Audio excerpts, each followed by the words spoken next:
सांगली सरकारने शेतकऱ्यांची कर्जमाफी नाकारल्याच्या निषेधार्थ स्वाभिमानी शेतकरी संघटनेच्या वतीने काळी गुढी उभारून निषेध।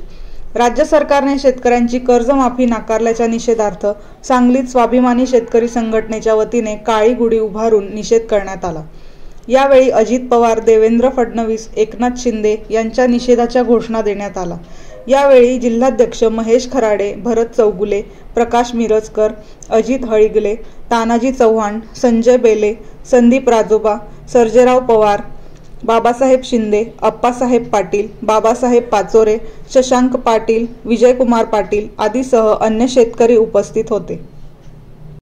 शेतकऱ्यांना कर्जमाफी आणि महिलांना 2100 रुपये मानधन देतो या जोरावरती विधानसभेमध्ये महायुती सरकार 5वी बहुमत घेऊन सत्तेवरती आलं।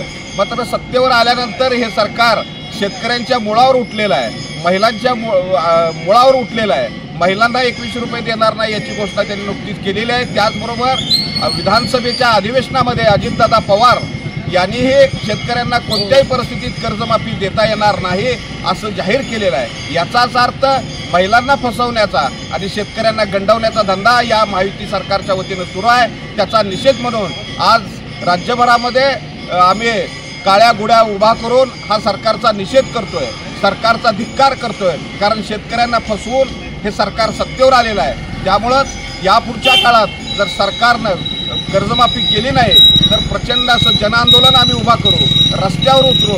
आज आम्ही काळ्या गुढ्या उभारलेल्या आहेत। या पुढच्या काळात हातात बंदुका घ्याव्या लागल्या तरी चालेल, मात्र कर्जमाफी पदरात पाडून आम्ही घेणार।